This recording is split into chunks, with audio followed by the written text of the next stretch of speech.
Le bilan humain, toujours provisoire, s'alourdit à Hawaï. 53, c'est le nombre de personnes décédées après les incendies d'une violence inouïe qui touche l'île de Maui. Les opérations de recherche et de secours continuent. Le reportage de nos confrères de France 2. Un épais nuage de fumée noire et des flammes qui viennent lécher la plage. Pour le propriétaire de ce bateau, une seule issue, partir vers le large, au plus vite.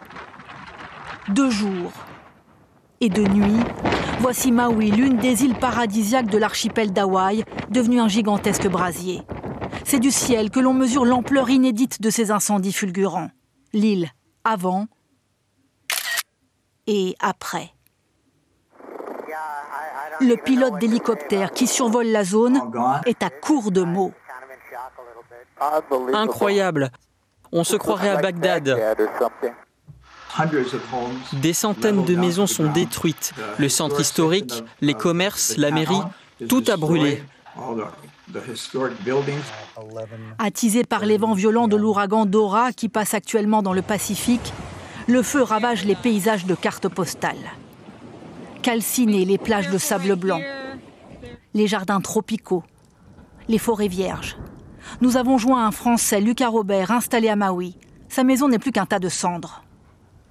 On travaille tous dans l'industrie du tourisme. Ma femme, elle est capitaine de catamaran et moi, j'enseigne la plongée et la photo.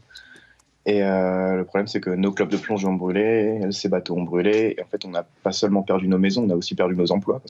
Déjà des dizaines de morts. Les secours mettent du temps à rejoindre l'île. Les hélicoptères enchaînent les rotations pour larguer de l'eau. Dans ce paysage apocalyptique, les habitants sont désemparés. Il y a des corps qui flottent là-bas depuis hier soir. Des gens qui s'enfuyaient en mer. On sort les habitants de chez eux depuis hier. On essaie de sauver des vies. Sur l'île de Maui, dans cette atmosphère irrespirable, au moins 4000 personnes ont dû fuir leur domicile.